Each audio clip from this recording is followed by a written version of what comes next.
Welcome to episode 4 of Rest Time. On this episode we talk about Oris, RedBar, and we're joined by good friend and fellow collector, A Second After Midnight. Enjoy.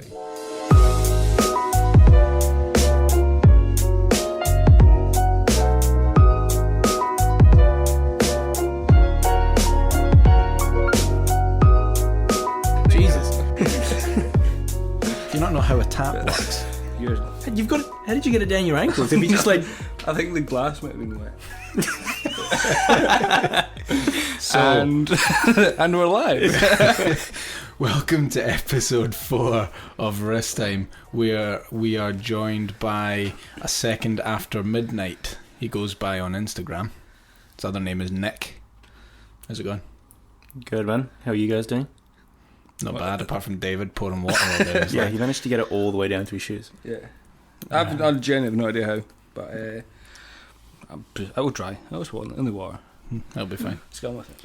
So today's episode, we're talking Oris. Oris, Whatever you want to call it.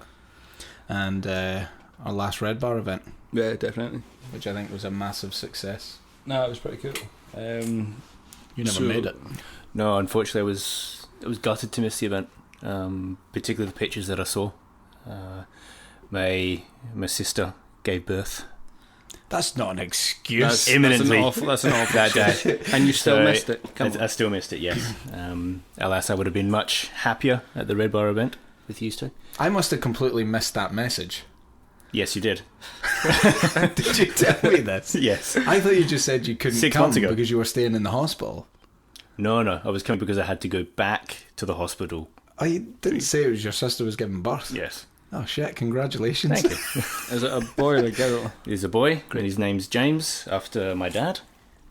Or named after my dad. That's nice. So, Mum and baby all healthy? Mum and baby are doing well. There was a bit kind of iffy, which is why they were brought down to Glasgow at the time. But everyone seems to be A-okay. So, Nice one. And they came from Oban. yes, they came from Oban. Only reason I mention that is because you've actually brought a very nice whiskey with you. Yes, I have. I've only ever tried this once, and that was when I did the tour. Yeah, I'm the same. You can tell the lovely folk listening what we're drinking. So what I've brought along today for David and Allan to sample is the Oban Distillers Edition. So for those of you who know Oban whiskey, I find it being one of the most easily identifiable bottles in the world. I'm sure you two will agree, particularly Oban 14. By the label, by the actual whiskey itself. Yeah. So this one, I mean, look at it in a shop. Like, it says Oban on it, mate. One of the nicest Oban whiskies I've ever had is holy crap, that's a big dram. Sorry, Liz. There's another glass there. Is the standard Oban. Mm. When you do the tour, if you ever go to the Oban distillery, you get to taste a cask strength. Oh, it's 14-year-old. Yeah, it's really good. They need to bottle that. Oh, it's amazing. Like, it wipes the floor with anything that they have currently in production. Like, just in terms of the amount of punch that it's got and the amount of flavour. Yeah, it's phenomenal. So this one, in particular is the Oban 14 that Allan was talking about earlier. It's the Oban 14, and it's then aged in, I believe it's in a Montillo sherry cask for 9 months. Mm-hmm. And the result is the Distillers Edition. Slanger. To everyone's good health.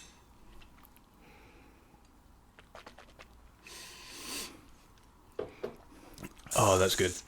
Yeah. I mean, you could almost chew that. Yeah. The toffee in that is phenomenal. Yeah. So I'm particularly And you fond taste of it this whiskey. straight away. Yeah. Mm-hmm. That's so sweet. So I'm particularly fond of this whiskey, so I hope you two No, it's really nice. enjoy it. Thank you very much for bringing it along. You're welcome. David had a good one for episode 3. Forgot what it was though. So Was it a Valentine's? Yeah. 17-year-old? Yeah. Yeah, that was really good. The blend, but it's I don't, like I said on the last one, I don't really know how much it is. you're not driving, are you? No. I was going to say we might not Touch see late for much that, of this. but- You might not have much left after this episode. But yeah, anyway, slanger for that. Thanks No, for it's coming. really nice. So I think we should do a customary wristwatch check, and we will start with our Our guest speaker. today. The Aussie. Thank you. We win. This evening I am wearing my Ball Fireman NECC. This is a watch I purchased about 4 or 5 months ago. 42mm brush case, a red 60 minutes on the top of the bezel, tritium loom, and I'm wearing it on a Vild Essentials grey suede strap. Never heard of them before. Where are they from? I believe they're German. I think they're German. So what made you go for that? I don't think I've ever actually asked you this question. What made you go for that watch? I think, I was actually just browsing general watch brands, and Ball was a brand that I came across that I had no knowledge about. So I think just kind of looking into the brand and looking into the history of the brand and how the company came about and what they stood for, it just kind of resonated with me.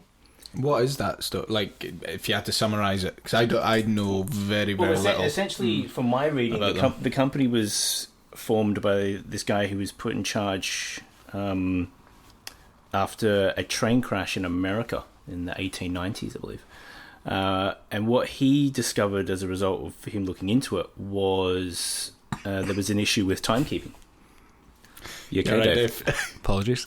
At least the coughs are fewer and far between. Yeah, let's only stay that way. Sorry, Nick. No problem. So when he was looking, you may continue. So when he was looking into this, he discovered that one of the engineers, the watch that he was wearing, which he was supposed to be keeping time by, just stopped, ran out of battery. So they decided that they weren't happy with this, and the guy who actually commissioned or looked into this event actually then started going into and sort of trying to produce this brand of watches. They're named after his surname. His surname was Ball, henceforth the name. And it's just kind of gone from there. They looked into more of an engineering occupation, if you like. So principally aimed at like train engineers and occupations like that. Fireman. Yeah, fireman, for example, as well. But it's just, the more I looked into the brand, the more, again, it resonated with me in terms of what I was looking for in a watch. The technology that they were using, they've got tritium loom in it, which was principally brought, for my reading, was principally brought about by coal miners needing to wear watches when they were down in the mines.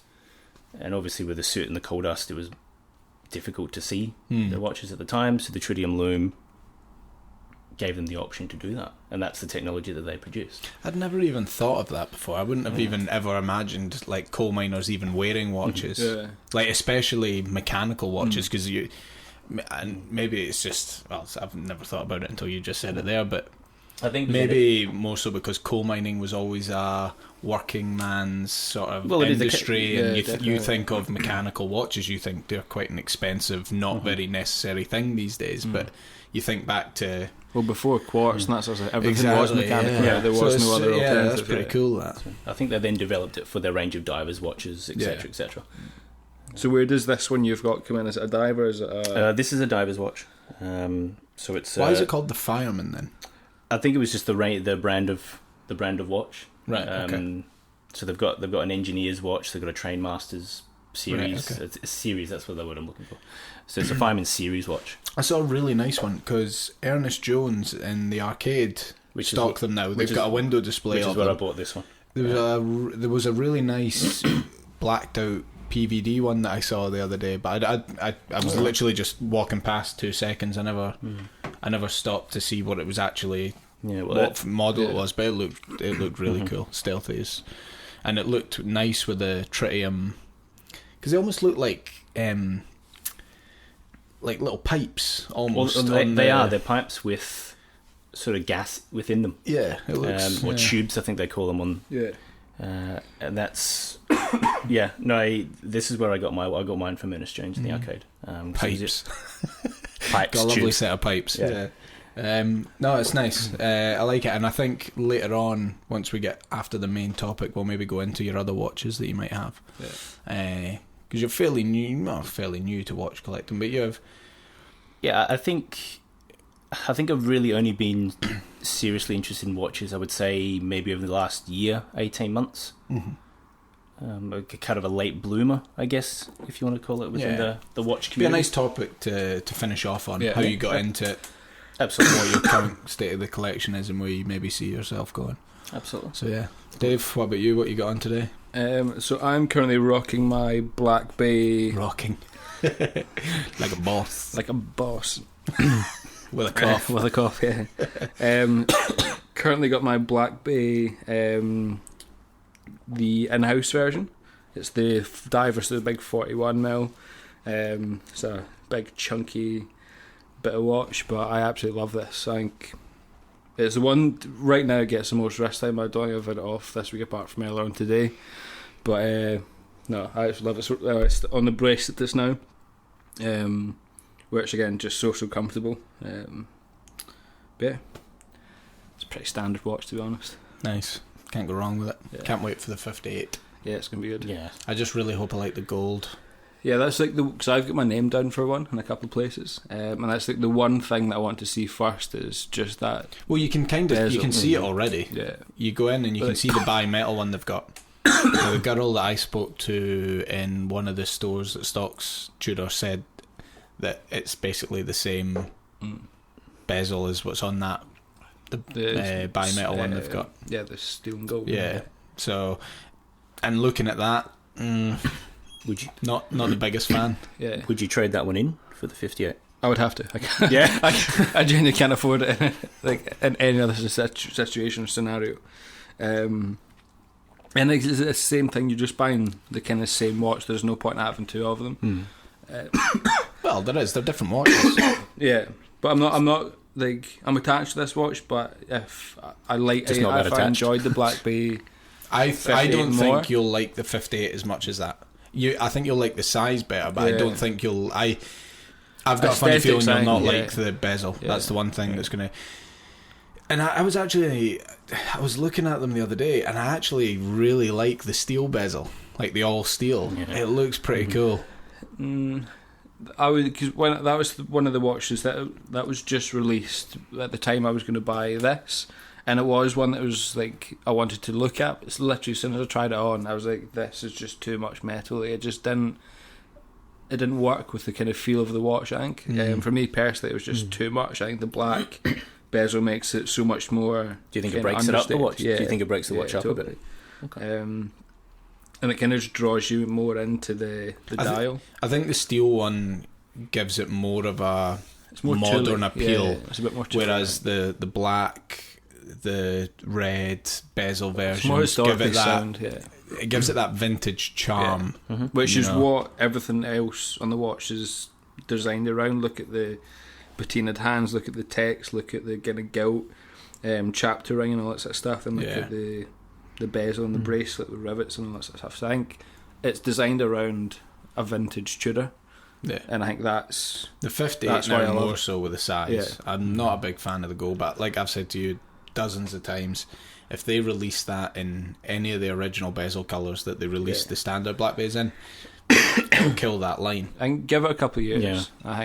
I think they should just get rid of the bigger watches and have the smaller size, because I don't think that it's going to be so small that people with bigger wrists won't like it. No, because it's only a little bit smaller than a sub. It's 1 mil but smaller than a sub. Yeah, so I don't.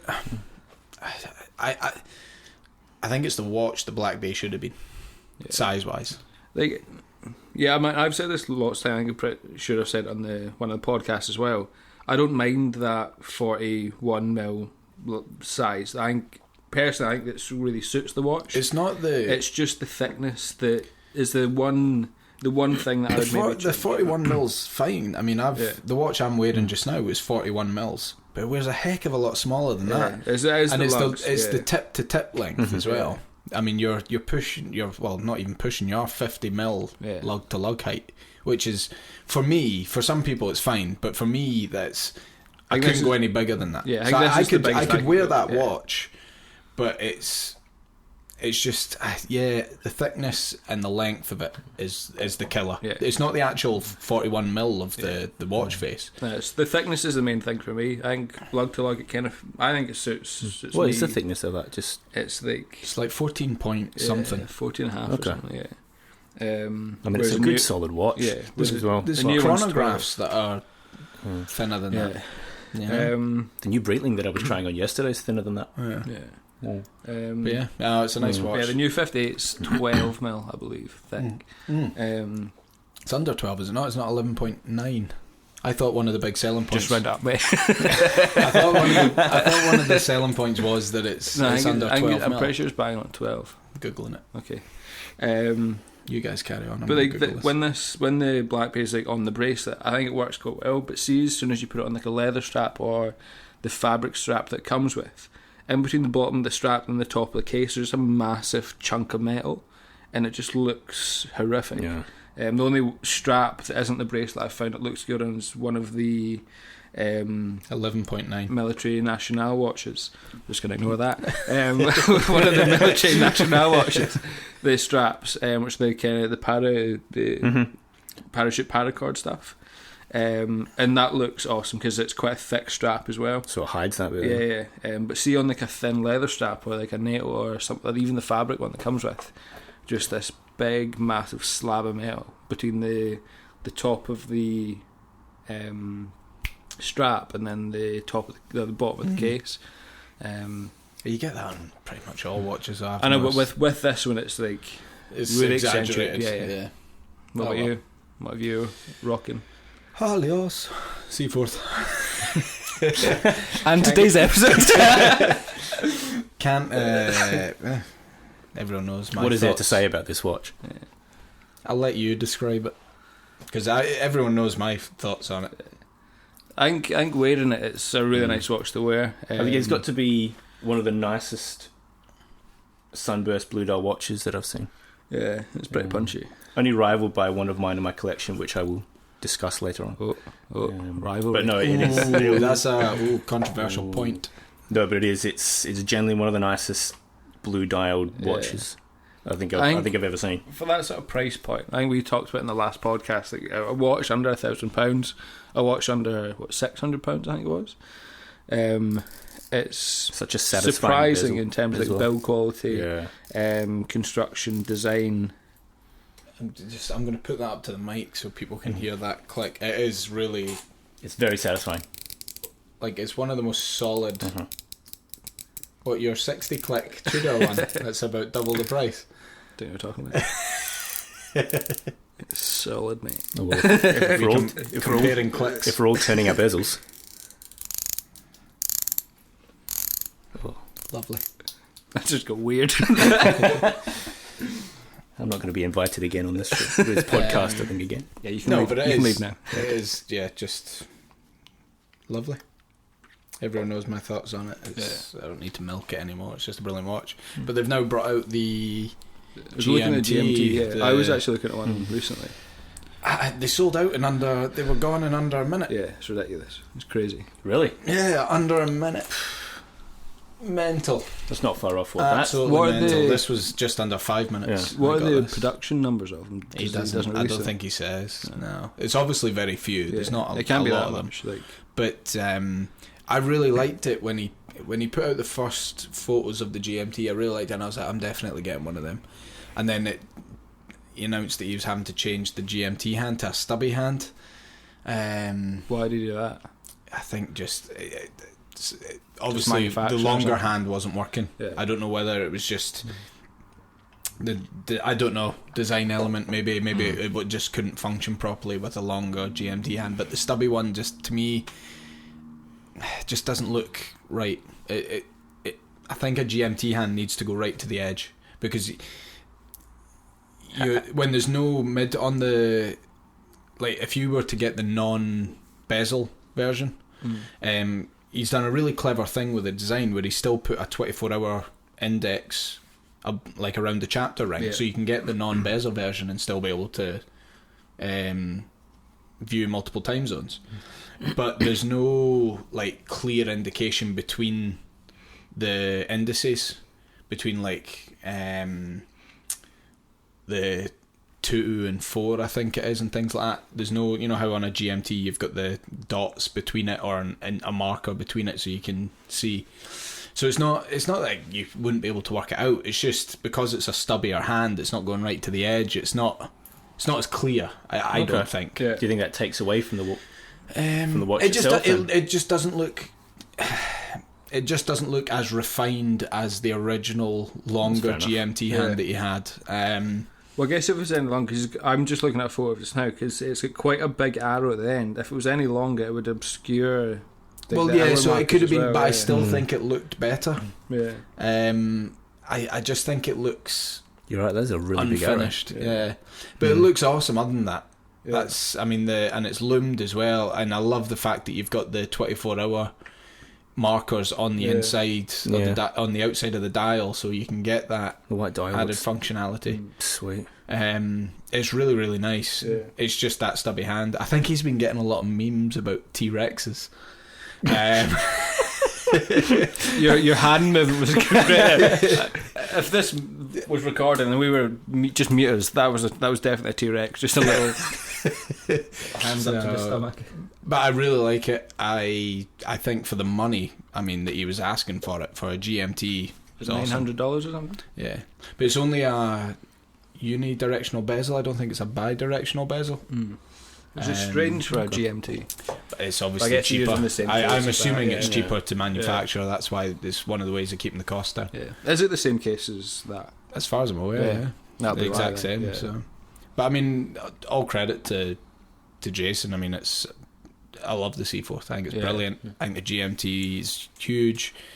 It's a shame there's not as many of them, because there's obviously the demand there. Definitely. Yeah. I mean, that's something that can only grow. Like, it can only start producing and get bigger and bigger and produce more and more watches. So,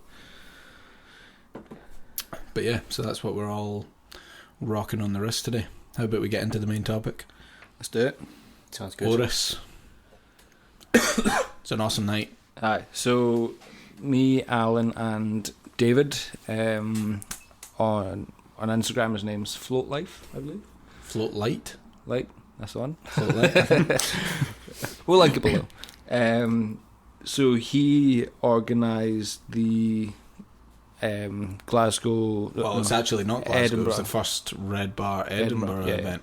And it was in collaboration with Oris, so they brought along all their Basel watches and quite a few more in terms of just their standard range for the RedBar guys to come along and just have a fiddle, fiddle with. No, it was a really good night. It is nice because it's not a brand I personally had much hands-on exposure with, and we've tried on a few every now and then, but seeing the full collection when it's all brand new, guys there from Oris, if you get any question, you ask them and they'll know it, and just being able to try everything on for however long you want. I mean, I was walking around with the 39mm pointer date for literally about half an hour.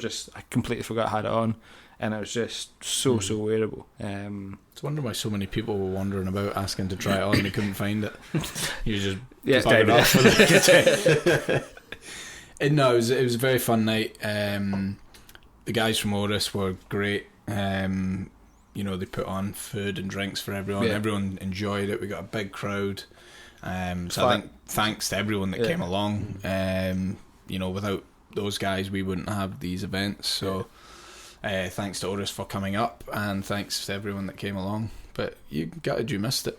I am gutted I missed it. Because you're currently thinking of getting an Oris. Particularly in reference to the pointer date. It's ever since they brought it out at Baselworld, I've just seen it and gone, that's a watch I can see myself wearing. Yeah. And I don't have that too often, to be fair.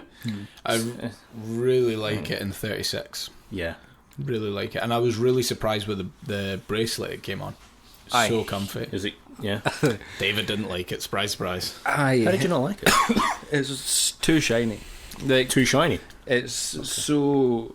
I genuinely just hate it. Shaking my head. The watch itself, I probably say it's pretty much perfect, but the bracelet's just horrific. The build quality of it's great, but the design and the kind of just the way it looks is There's a couple of things. I don't think it's suited the watch. I would change. Like I love its charm. I love the vintage charm to it. I love the raised crystal. I love the distortion you get on the crystal. The biggest things for me would maybe be the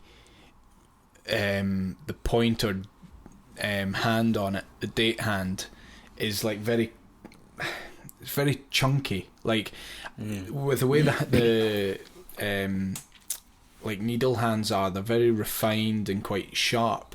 I would have preferred them to have put on quite a sharp crescent moon rather than the like chunky red triangle that they put on it. Does it come across as being very chunky, like very triangular? And I would have preferred a half crescent. I think it would have looked better. It would have gone with the watch. I think it would have added to the charm a bit more.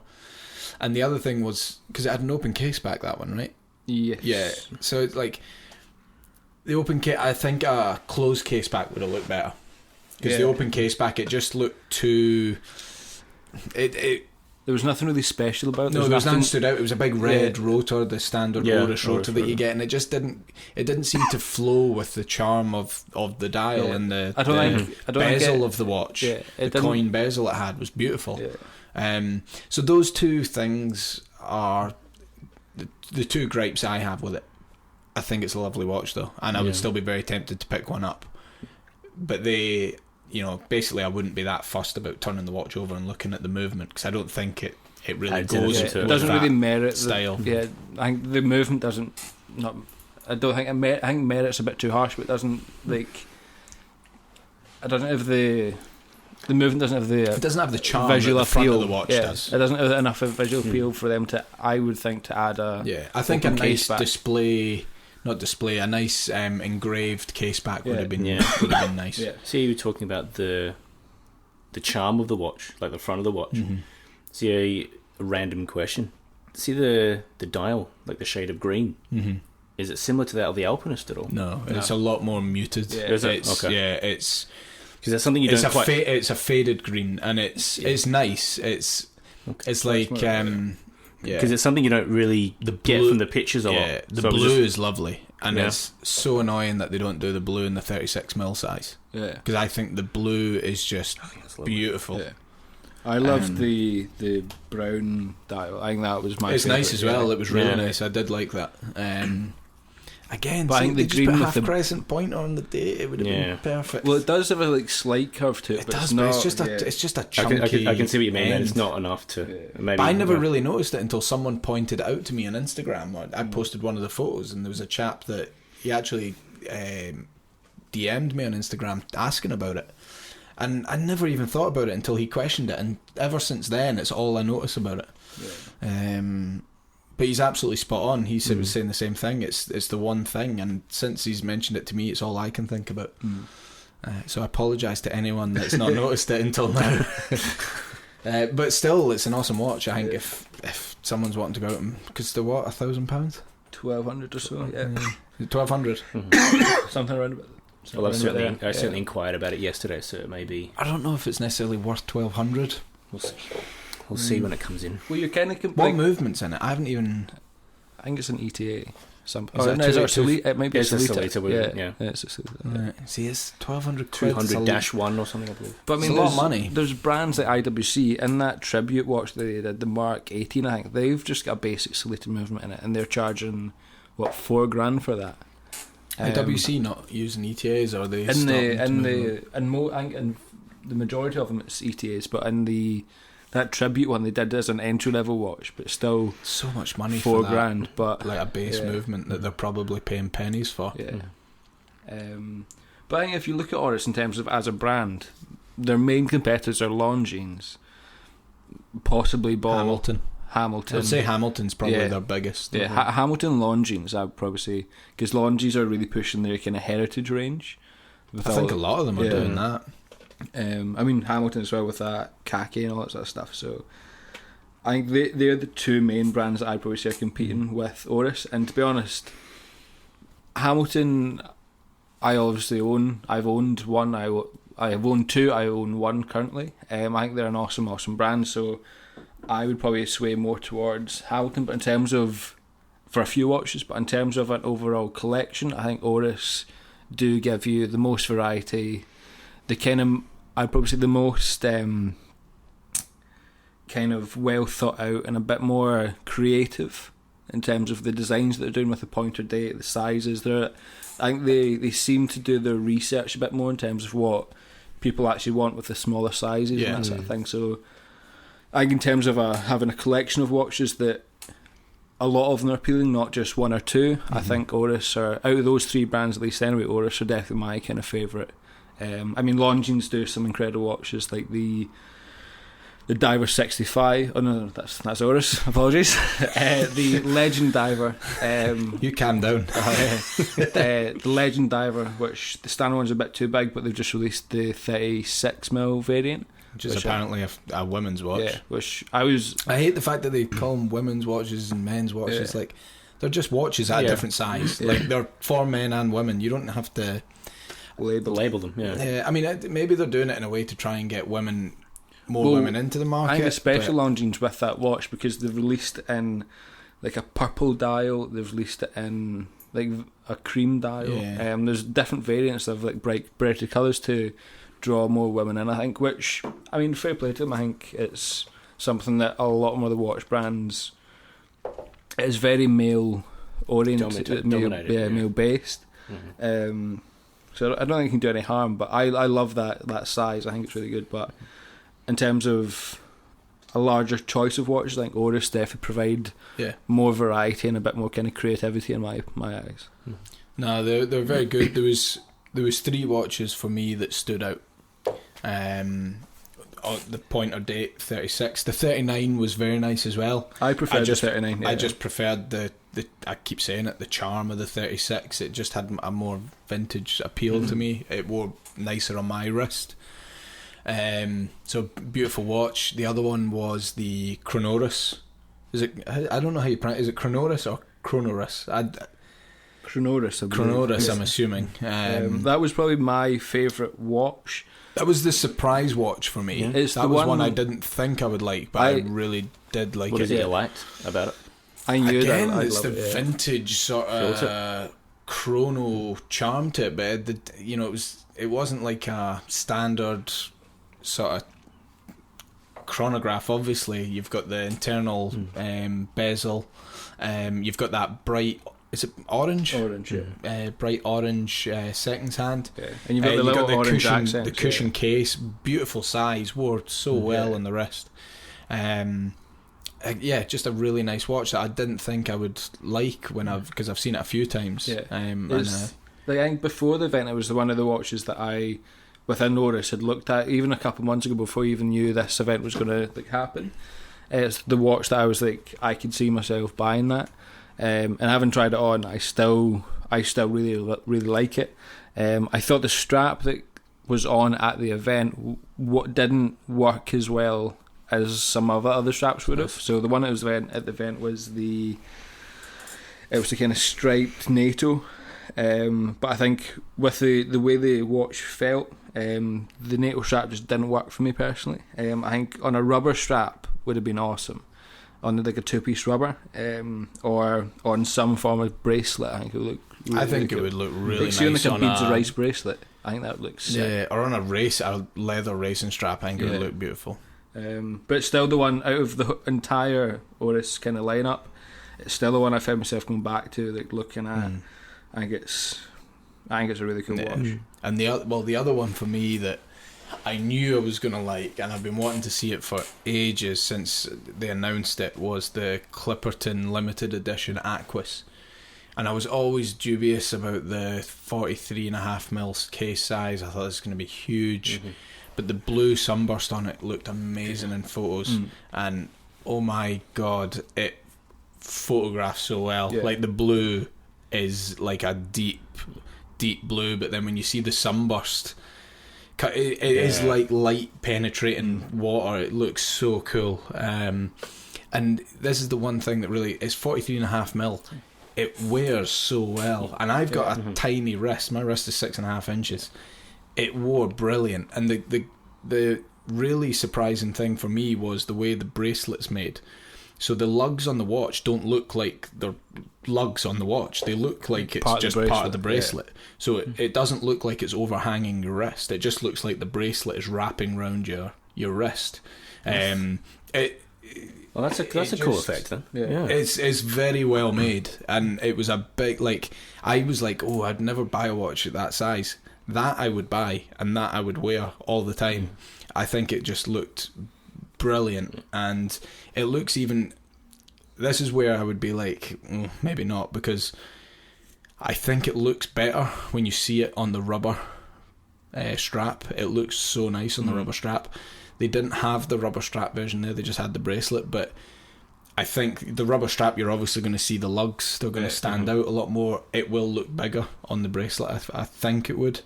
But the way that bracelet and I've heard a lot of people moan about the bracelet, saying that, it's hard, you can't change the bracelet and all this, you can only go for the Oris straps and whatnot. But I don't think you'd need to. The bracelet design on those watches is phenomenal. Yeah. Like, one of the best. Yeah, because I think they've got actual riveted bracelets. So on the Black Bay that I've got on, it's kind of faux rivet, so it's purely a kind of aesthetic like choice. It's just an aesthetic throwback. Yeah, that's all it is. They serve no purpose at all. Whereas Oris actually have riveted bracelets.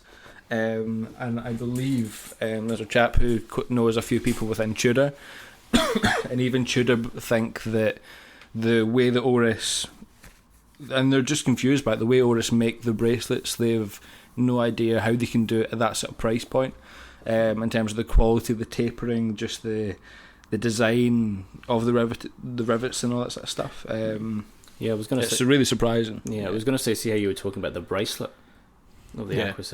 When I was inquiring about the pointer date yesterday, I got to try on the Source of Light, which is another one in the Aquis range. Completely agree with you in terms of the size.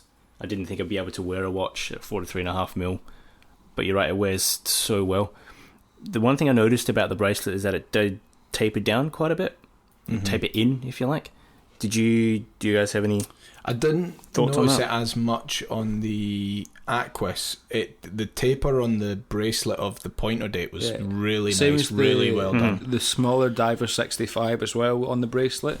That tapers in really nice. I think went from a 20mm to like a 14 or something. It tapered massively. It's kind of weird. Like, I thought I would really like the smaller, not Diver 65, sorry, the smaller Aquis, because I thought, it's going to work really well.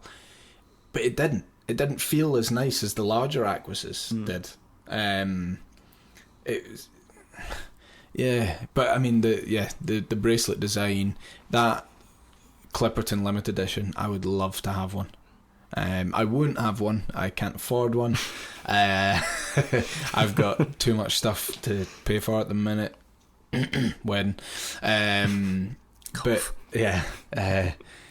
oh my, it's so nice. That sunburst is phenomenal. It's just beautiful. And then on the back you've got a map of Clipperton Island, which is so cool. Yeah. Like, it just looks awesome. And I think part of the money that you buy it goes to helping preserve around the waters around it. Yeah. Which is a nice touch. Cool. Well, Oris are doing more of that now. So yeah, they were the ones for me that really stood out. What was we touched on it previously, the diver, the new 38 I really liked them. Yeah. Are they 36 and 39mm? So I think they are 36 and 39. I think they are, aren't they? I'm not actually sure, to be honest. I think 36 and 39. The smaller diver's 65. How nice. I thought, again, same as probably the Aquis. I think the smaller one just didn't wear as nice as the slightly bigger one, personally. I love I can't remember which version it was, but it was the Diver 65 with the bronze the bronze bezel, with the kind of black dial. I think that was a really cool watch. I think over time, because I've David, who's the RedBar Edinburgh Apologies, I'm pouring more whiskey here.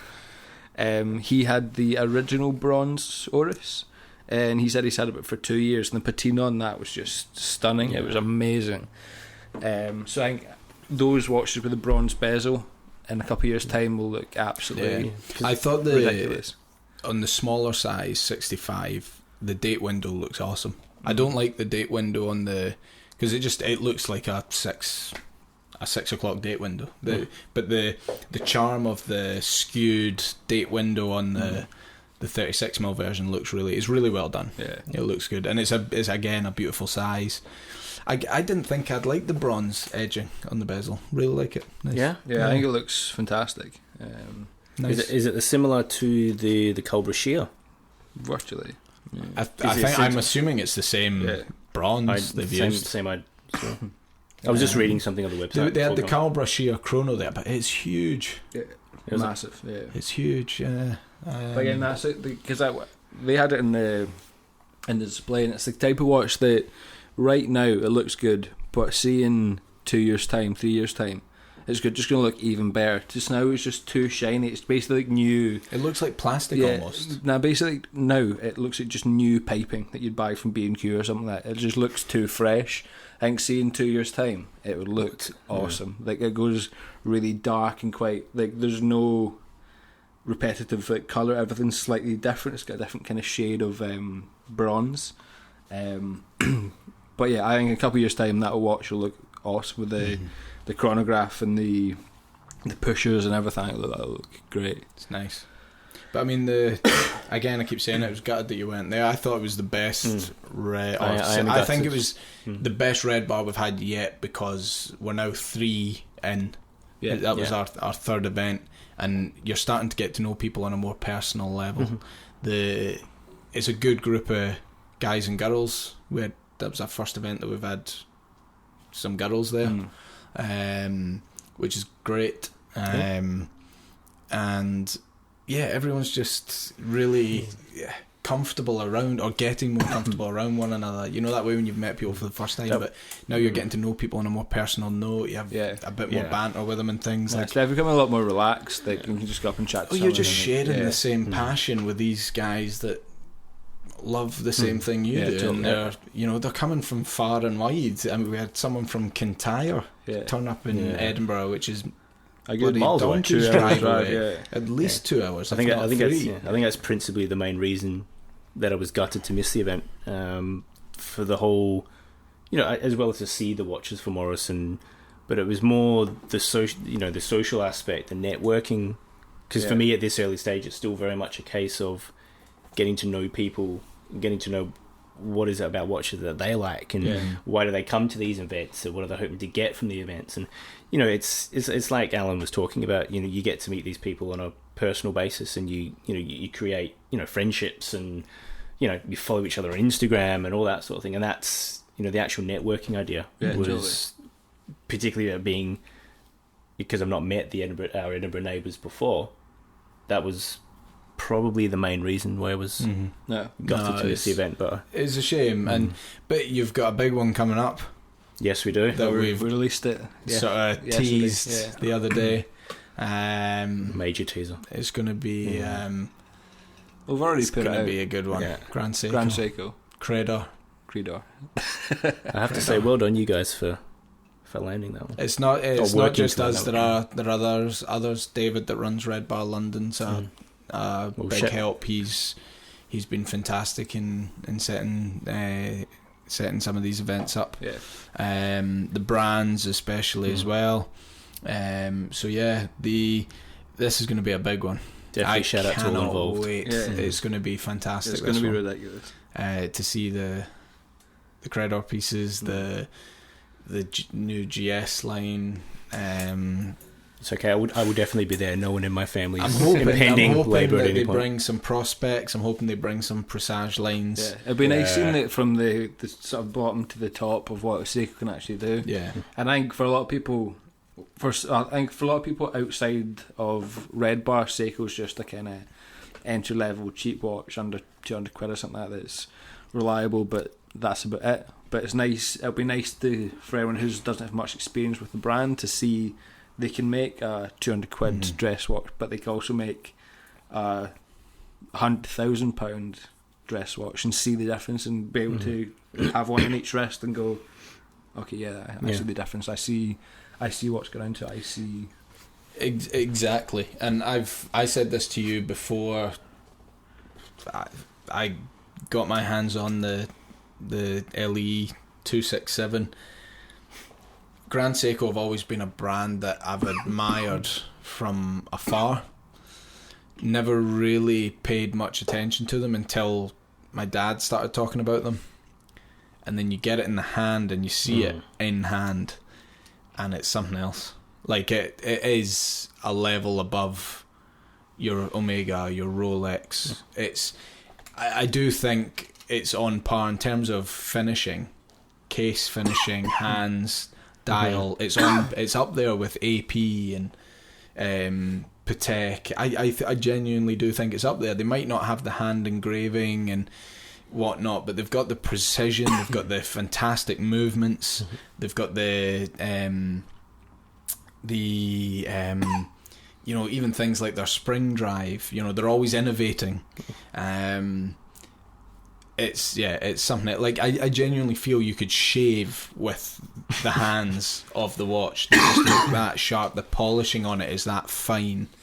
It's beautiful, like unbelievable. And I was surprised at the amount of, on Instagram anyway, and then talking to people at RedBar, the amount of love that Grand Seiko get. I always thought, oh, they don't get as much love as they deserve, but there's a lot of people out there that are like, that agree, that are like, yeah, they are something else. Yeah, definitely. So, you know, it's it's certainly a watch I would recommend now to people. I always thought, you know, if I had £6,000-7,000, I would be like, oh, if I had to spare $7,000, I wouldn't buy a Grand Seiko. Knowing what I know now, I'd be saying they're worth every penny. Yeah. You know, I would say getting a Grand Seiko is just as good as getting a Rolex as a first luxury watch. Yeah. You know, it's everyone thinks luxury watch, they think Rolex, but you could quite easily get just as good a watch as Grand Seiko, and they fly far under the radar. Yeah, totally. You know, which is getting to wear a watch of such a high standard, of such a craft, you know, the work that goes into it, and for people to not really know what you're wearing, I really like that. I like people going and not, you know, I see people all the time and I'm like, oh, they're sporting a Sub or a GMT or a Speedmaster or Bremont or whatever you want to, you know, that stands out as a luxury watch. There's a lot of people that wouldn't bat an eyelid at a Grand Seiko. I love that. I think that's one of the nice things about them. And it's, yeah, I mean, the white 001J that my old man has, and it continues that point even more, just because that just says Seiko and Grand Seiko underneath. And I was saying this to a few of the guys at RedBar, like, even the one I have, which is the newer design, so it doesn't have Seiko on it, it's only got Grand Seiko and then automatic high beat at the bottom. See if that said Seiko at the top, wouldn't bother me at all. Yeah. As far as I see it, Seiko is Seiko. Part of me's like, I understand why they separated the two. Yeah. I completely get it, but do I think they needed to? From a watch fan point of view, from a collector's point of view, a fanboy point of view, no, I wish they didn't, because I see Seiko as one. Yeah.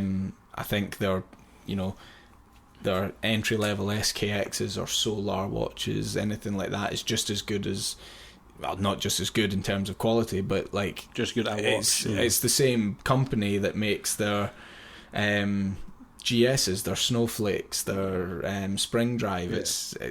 And that's, for me, that's quite nice knowing that it's one company that does, like you were saying, David. You know, you've got your watches at entry level. You know, your SKXs, your Prospects, for example, going up to, you know, your Grand Seikos.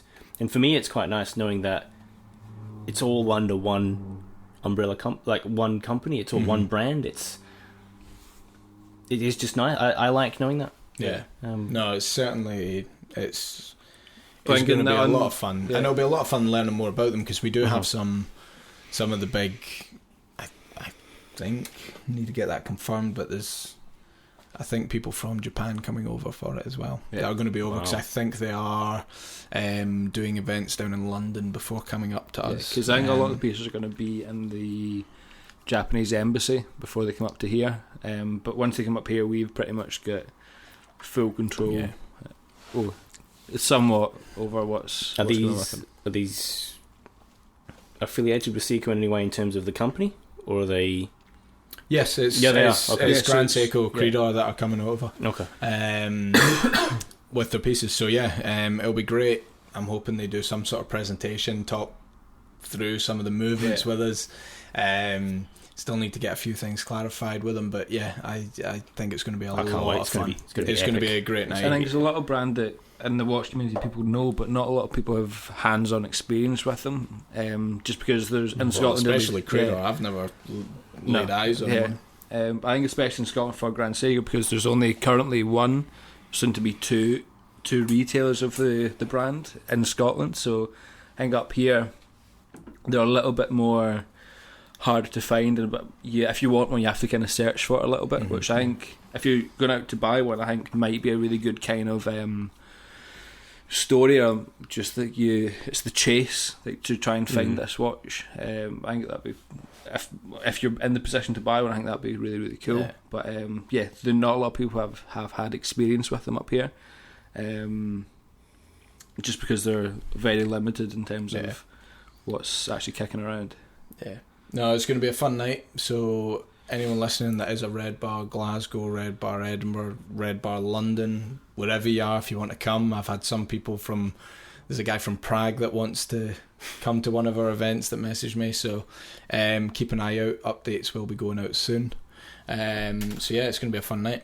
But I think we should maybe start wrapping up. I think we were going to ask, because you're, like we said earlier, you were or are fairly new to the whole serious side of watch collecting, or just watches in general. Why did you get into it? What's your collection look like now? Like where do you see yourself going? Okay. Just everything. Tell all, basically. You've got 9 minutes. Get talking. So watch collecting. So as I mentioned earlier before, I think I'm a bit of a late bloomer in terms of watch collecting as such. And I think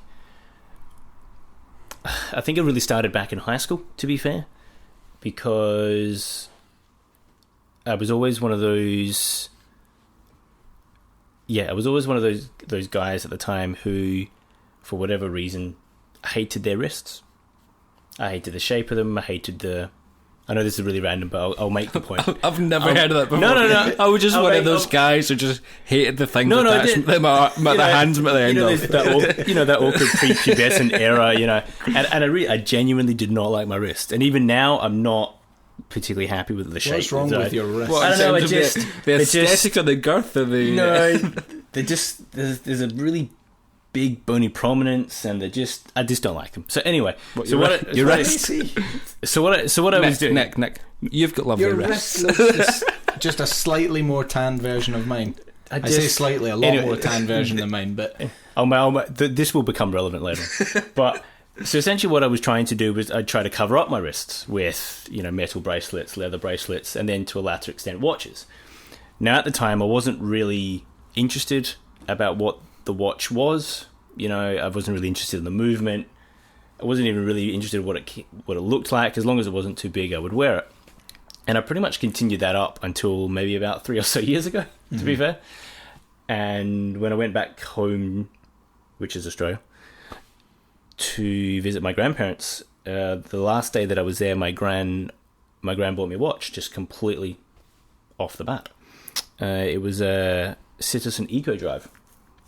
And I didn't know anything about it, apart from the fact that it didn't have a battery, which I found amazing. I was like, okay.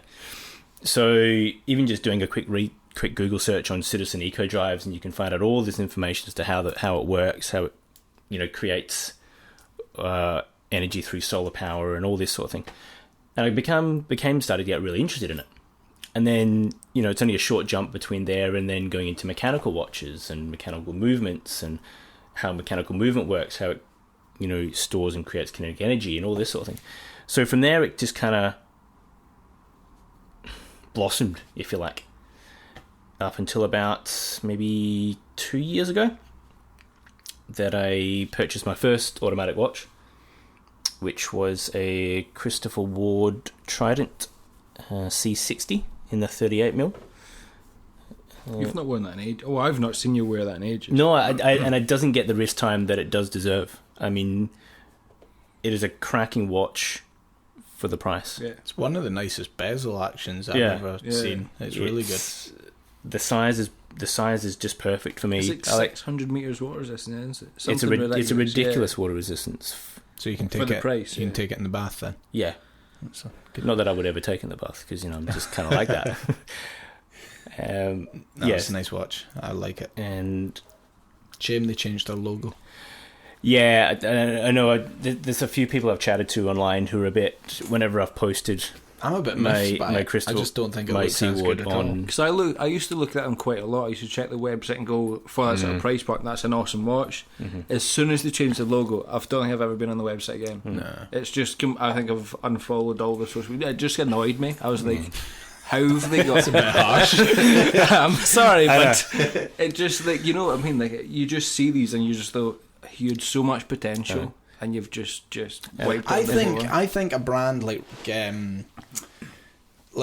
Christopher Ward, I would love to get like them up to do a RedBar. Yeah. I think they'd be a really interesting brand. That would be really interesting. That people don't get to see. It'd be interesting to see more of their collection.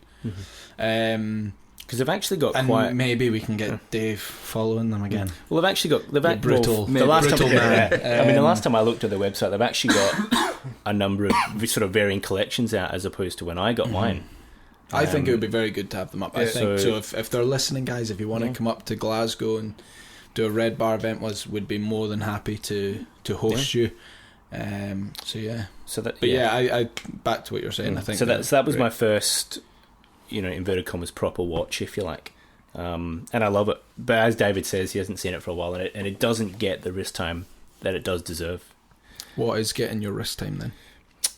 At the moment, it would be split between the ball Fireman that I mentioned earlier, and the other watch that I have in my collection is a Seiko Samurai Blue Lagoon, which I purchased about a year ago, and it's got no disrespect to the Halios, of course, but it's got such an amazing sunburst blue dial to it. Rivals that of the Halios, to be fair, and I love it. It's the largest watch in my collection. It's a shade under 43mm, so it does wear, for me, it's probably the limit in terms of not only case size but lug to lug height in terms of a watch. Strange case shape as well. Like, it's really kind of pointed. Opposite to the crown, it's got kind of this. The only way I can term it, it's not a new word. It's got terms and conditions. Yeah.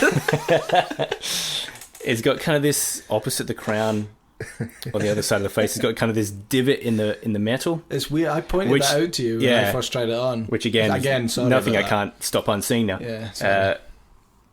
But I've always been interested in. Anyone who knows me knows I've always been interested in samurai. I've always been interested in just anything to do. So what's the story behind them making that watch? Why'd they call it the Samurai? What's the... For my readings, the reason that they call it Samurai is the minute hand was shaped to be that of a traditional katana. That makes sense. Which is the sword of the samurai. And it does, on closer inspection of the minute hand, it does look like a sword. On close inspection. Oh, is that what you said? Yeah. It does. Inspection. It's like Derm all over again. It does look like a sword. Yeah. I love that watch. For the Grand Seaforth event, I will certainly be wearing that watch. And those are the three that are currently in my collection at the moment. In terms of future prospects, I think you've got enough Seikos, mate. I think I maybe need to head away from the diver's watch, but I'm really keen on a chronograph. I don't know why. There's not been a chronograph yet that I've seen. No, I tell a lie. Up until about yesterday, that I really liked, and I went in and tried the new Navitime of 41mm, and it was gorgeous. I tried it in the blue dial and I tried it in the cream dial, and it was just... It is a decent watch, like in terms of its case length, like thickness. It's a good chunk of a watch. I think it's ever a watch I've tried on. Tried on. It's not one that tickles my... But I think it's one of the ones if you try on, you'll maybe be like, oh, this is kind of cool. I think, I'll tell you what I think my reason that puts it off is I see a Navi timer and I look at that and I just see rotary. Yeah. I mean, you see it now as well. That was like, it doesn't look... It's far too busy. It looks like... Well, that's the total... No, I understand why it's there. I get why it's there, but it's just... It's not very legible. Like, I think you like to buy a watch that kind of for its function, and like when your function is timing so many different stuff. I like the idea that if I ever get stuck on a desert island, or if I ever get stuck in the mountains, I've got a watch that has a compass on it, or is able to go to 200 meters, or has a GMT time. It's most likely never happen, but I like the idea of feeling like that sort of adventurous person. I love that style of watch. I mean, I completely agree with you in terms of the dial. I didn't think that I would like a dial that looks so busy, but I like the idea of... It's kind of growing on me, this busy dial. The fact of being able to use it's got the slide rule within it, so it's actually properly functional for... In what way though to you and I would it be functional? If you ever needed to figure out how long travelling 156 miles at 622 miles per hour would take you, I think that's absolutely right. Even something silly like... We should test that one day. When me, you and David go out to our favourite restaurant and we need to decide on a tip, I can distinguish how much of a percentage of a tip we need. I just think it's for all... Sorry, carry on. Just for all the functionality of the watch itself, it surpasses anything that I've seen that I like in terms of a tool watch. I've still got the giggles, sorry. Isn't tip. Sorry. Great. Chopper. Your dad will walk in any minute now. Oh, I hear the door now. Hello, father. No, isn't there? Don't Zen have the copyright or something to do with the design of the watch? I don't think they've got copyright, but I think they've got given rights or something. Yeah, they've got the rights to the design. Yeah. I don't know if they've got full on. I don't know. Yeah, because they do a kind of Navi timer version, which I think that one's actually nicer. Yeah. The Zen, and like I said, it's a bit more understated. But do they do it in a cream, like an off-white colour dial? I'm sure they do. Yeah, maybe. I could be thinking rotary. Yeah. Google. Or Breitling. No, I think it's a cool watch, but it's never one that I've tried on. But if you buy one, I'll try it on all the time. Mm-hmm. Buy one. How did it weigh? Buy one so I can try it on. How did it weigh in terms of across the wrist, like tip to tip? I will get out the camera. It's the same as my Samurai. It's right on the cusp in terms of the size of watch. Now it is a good 2 mil smaller than my Samurai in terms of case width, but it's got long lugs. Yeah, but it makes what it lacks in case. Well, what I found, what it lacks in case width, it makes up in lug width or lug length. Sorry. Yeah.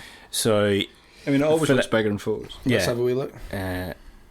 Just wink at me. For those of you, for those of you playing at home, I'm showing Allan and David pictures of me wearing the blue dial. See, that looks Navitimer 41. Yeah, so it's just on the cusp of... I really like the pink salmon date just that you've got behind it there. Yeah, that was the other one. That was the other one I was thinking. Yeah. Salmon date just is like my thing that I've been looking at. I actually priced up a date just as well while I was in there. I got a crazy good deal on one recently, but I didn't buy it. So no. Yeah, I'm sorry, I'm not a fan. I can't dig it. Okay. I mean, I get it. Tried it. I think I saw it in the flesh. I think I tried it on. It might change my mind, but I think. Well, how much are they coming in it? That was a shade under 5. Yeah, 4 or 5. On the bracelet. I think there's other watches that, if you want to fill the chronograph itch, I think there's other watches that might do that better. Speedmaster, can't really go on that. There's the limited edition. Again, they are quite hard to get.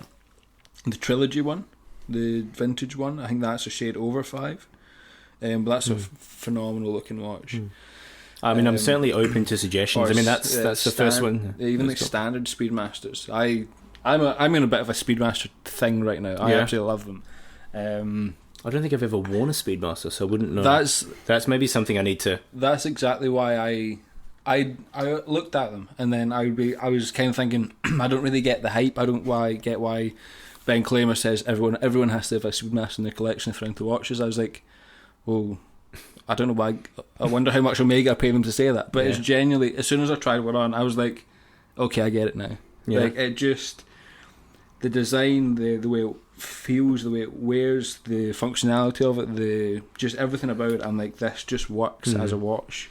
And I that was literally the second I put it on my wrist. I was and had my wrist round, and it was a Speedy Tuesday one, the original one. I was like, that might have pushed me a wee bit more towards them, but I was like, damn, this is a good looking watch. Like, it's just design wise, they couldn't have done anything better. Yeah. Apart from that little penis at the top. Again, some things you can't unsee. If you look at the 12 o'clock position on the Speedmaster, Looks like a chopper. it looks like a tiny little chopper. I loved Creo Designs painted, custom painted that was dial. really cool. Damn, that thing is cool. That boy's talented. Yeah. It's go check it out. I posted a photo on Instagram yesterday. Of Creo Designs custom painted Speedy. Looks absolutely awesome. He does phenomenal work. Yeah. With his whole page is It's just really littered good. with. I contacted him because I was before I knew him. I'd contacted him about getting I was going to buy a cheap second-hand SKX. I was going to send to him, and I was going to get him to custom paint a shark on it, like coming out the water with the jaws. I thought that would look awesome. Well, like Meg. Like Meg. Get Jason Statham the dial as well, just to finish it off. But I got some really cool photos offline, and I just thought it'd look awesome. I haven't got around to doing it. I need to get it done. So yeah, That look would forward look to that. That would look awesome. But yeah, I think that sort of wraps it up for tonight. Thanks. A second after midnight. Thank you, Nicholas. AKA Thank you very much, Nicholas, guys, for inviting me onto the podcast this evening. Thanks for It's been bringing great. It's been great fun. Thank you for the whiskey. There's not much left. It's no. Thank you very much for both inviting me I might have one to the podcast this one evening. more. And I hope my chat has not been too dire. It was for the somewhat likes of bearable. yourself. It was somewhat bearable. Somewhat yeah. bearable. Cool. Thanks, man. Appreciate the love coming this way. But no, honestly, thanks. We'll edit thanks you out again. if it sounds rubbish. It's fine. Well, I believe you. No, thank you. You're leaving first, so we'll just record another one if it's time. Well, guys, I thought it was in episode 4. Yeah, about that. No, it was good. Ignore him. No, it was good. I appreciate it. Cool. We're all good friends. It was good having you on. Thank you for coming on. We look forward to having you on again. Maybe when you've got some more watches, see what your collection's changed, what's gone in, what's gone out. And yeah, and thank you to everyone that's listened. We've had a lot of good positive feedback. Yeah, definitely. Mm-hmm. So yeah, keep leaving comments, ideas. If you want us to talk about a specific subject, let us know. Drop us DMs on Instagram. Let us know what you want us to chat about. So yeah, I think that sort of wraps it up for tonight. Yeah. Thanks for listening. Thank you. Thank you. See you later.